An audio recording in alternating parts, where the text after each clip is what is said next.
What's on, ladies and gentlemen? My name's Ross, I like games, and today we need to have a little bit of a look at how to play Battle Spirit Saga.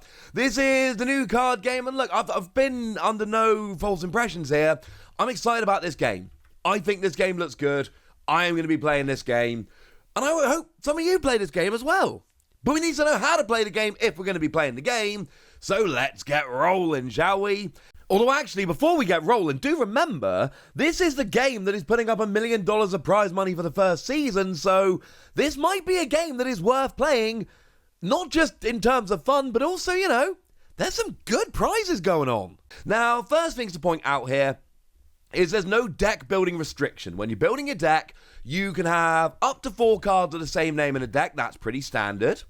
It is a 50-card deck, and it's not color locked. There's no restrictions in terms of colors. Now, there is a big downside in terms of colors. We'll get to there in a moment. But it's 50 or more cards of your choosing. That is to say, I mean, certainly according to the play sheet here, you can have more than 50 cards in your deck. It's whatever color you like, and your deck will be made up of 3 different types of cards. So you've got yourself your spirits, your nexuses, and your magic. And it's your standard kind of thing. Spirits are your creatures of which you are attacking and blocking and all of that good stuff. Nexuses are basically seem to be like stadium cards, which is you just kind of sit there doing stuff for you. And then you've got your magic cards, which are kind of like your one-shot help you out kind of cards. Pretty standard across card games. That's the kind of stuff we honestly should be expecting. And then you need your cores. Cores are little chips, but it can be anything, honestly. Pen and paper, use your phone, you'll be fine. And then you need to have 1 soul core, which is easy to tell apart. So as you're setting up the game, what you need to do is have a void where you place your cores. You don't use a void, you don't use the cores in the void, they're just kind of sitting there chilling. Shuffle your deck, shuffle your opponent's deck, place your deck face down, and then you take 5 cores from the void and place them into the life area, because this is a standard kind of thing. When you run out of life, you lose the game. You then draw 4 cards from your deck, and that's your opening hand. You then randomly determine who's going to be going first. Rock, paper, scissors, although some people would argue that's not random, or just flip a coin, roll a die, you'll be fine. And then you've got a chance to take a mulligan, that is to say, redraw your hand. Love that we've got mulligan rules right from the beginning here. If you choose to mulligan, then your current hand goes to the bottom of your deck. And that is important because it guarantees you will not redraw those cards. You might redraw other copies of those cards, but you won't redraw those exact cards. But then you don't take a 5th card, whereas players who don't mulligan get a 5th card. So it's either you mulligan and you have 4 cards, or you don't mulligan and you end up with 5. In terms of victory conditions, it's your standard victory conditions. You run your opponent's life down to 0, or your opponent has no cards left in their deck on their start step, which is where it forces you to draw a card. So it's not when they run out of cards, it's essentially when they're unable to draw a card at the beginning of their turn. So when you start off your turn then, you've got your core step, which does not happen on your first turn if you're player 1. So first turn going first obviously gives a big advantage. There are some things that you have to skip. This is one of them. But what you do is you take 1 core from the void and you place it into your reserve. You then draw a card, and then you refresh any exhausted cards. So any cards that are exhausted or tapped, horizontal, go back to vertical, and then any cores that are in your trash, go back to your reserve. And it is really the figuring out of your cores and how you're playing around with them. That is where a lot of the strategy for this game really comes in. So in your main set, there are various things you can do. You can place, use, or summon cards from your hand. You can move cores, and you can set burst cards. And you can do it, all of this, as much as you like, as many times as you like, assuming, of course, you've got the cards and resources to do so. So in terms of placing, using, or summoning cards from your hand, you can use cores to pay the cost of cards in your hand in order to summon them onto the field, your spirits in your nexus, or use them as magic. And the way you pay the card's cost doesn't change no matter which card you're actually using, and there's no limit to the amount of spirits or nexuses that you can have on the field. Some games there is a hard limit, Pokemon One Piece, not the case here, you can have as many as you like. We'll get to the paying in a second. You can also set burst cards. So once during your turn, you may set a burst card, which is taken from your hand and placing it into the burst area. If there is already a set burst card, you can discard it and set a new one. And when the set card's burst conditions are met, you can use it and activate its effect without paying its cost. Now this, of course, is very, very important. You can only have one of these. Unlike the spirits and the nexuses, when it comes to burst cards, you are limited to one. Feel free to be upset about that, but that's the way it is. So an example of a burst would be Landmine here. When an opponent destroys your spirit, select one of your opponent's spirits with 3,000 or fewer BP and destroy it. You may then pay this card's cost to activate its flash effect. There we go. And then the main flash lets you select a spirit to give it an extra 2,000 power. So this is an example of a burst. You put it down and it acts as a landmine. Your spirit gets destroyed. This comes in. Job's a good un. And you can then freely move your cores around. Now, cores will be either in your reserve or they'll be on your cards, and you can move them around as you like, which becomes very, very important. Now, in terms of paying a card's cost, you've got the cost in the top left-hand corner. So, to take Moonbow Dragon as an example, it is a 4-cost card. But there are 3 reduction symbols to the right of the cost, and that says that you can reduce the card by up to 3. Doesn't have to be, but you can. And essentially, you then look to see how many red symbols are on the board.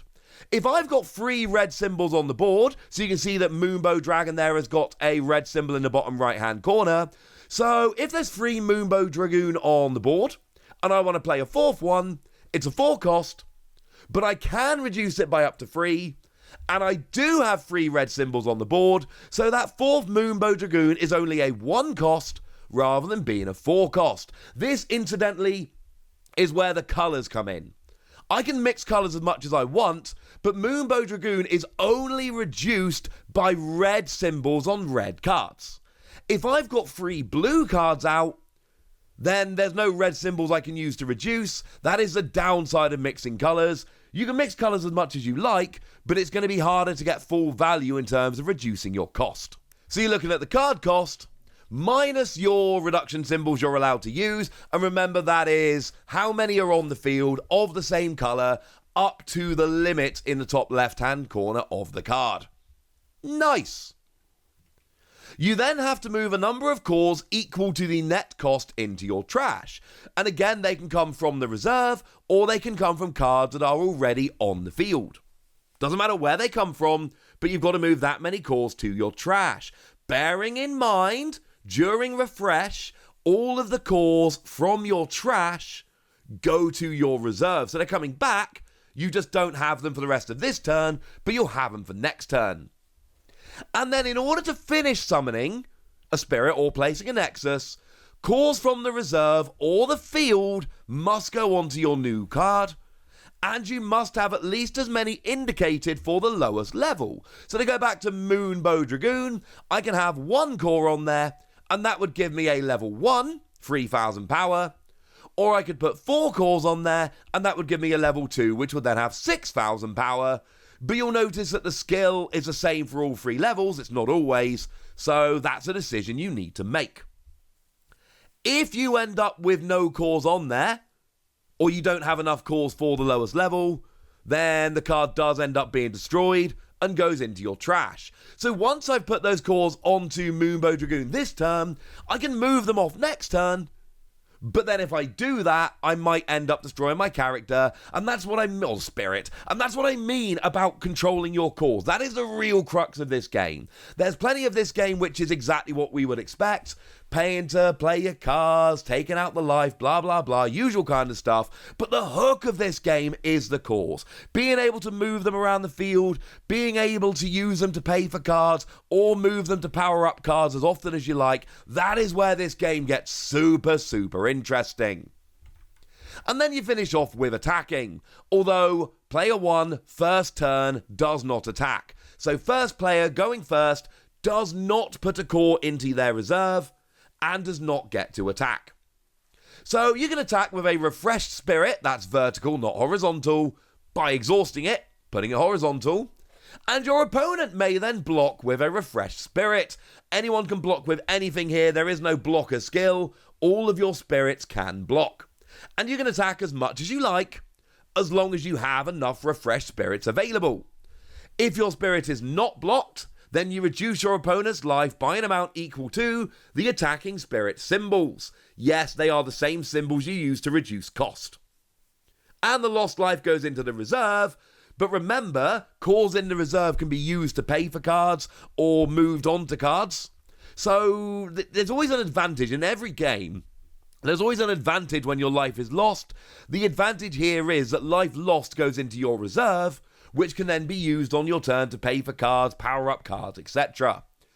If your spirit is blocked, then you look at the BP. The spirit with the lower BP is destroyed. If they've got equal BP, both spirits are destroyed. But regardless, the attack doesn't get through. So you can just keep sacrificing low-level spirits to stop attacks going through, and you'll lose all your spirits, but you won't lose your life.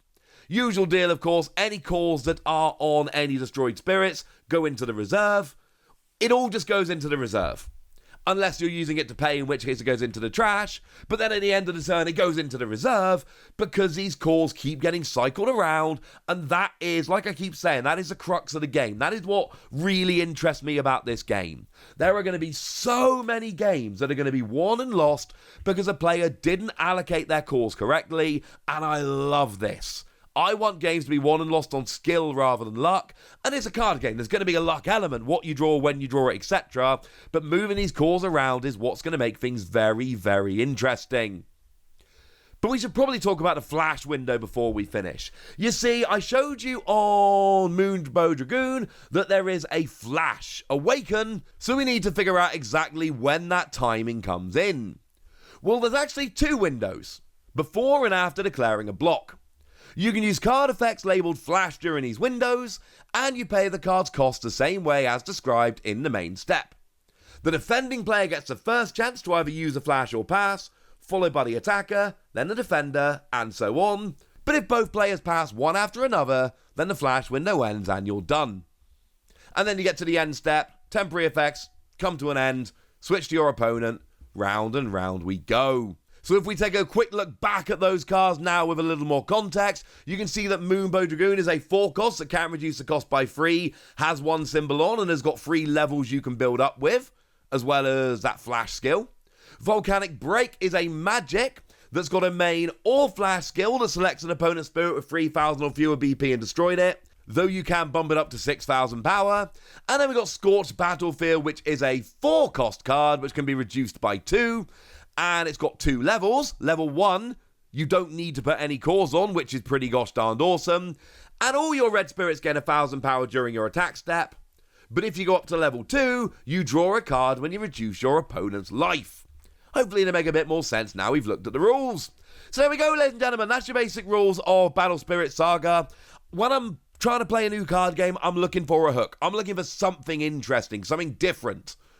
And I think the core mechanic is what I'm loving here. And I am very excited to get rolling with this game. You probably noticed I'm going to be covering this game as we go forward. I'm very excited, but I want to hear from you guys. Are you excited? Are you going to be following this game? Go nuts in the comment section, but be nice. And then make sure you like this video, subscribe to this channel, follow me on Twitter at TheWasi. That's where we talk about, Battle Spirit Saga and a bunch of other card games.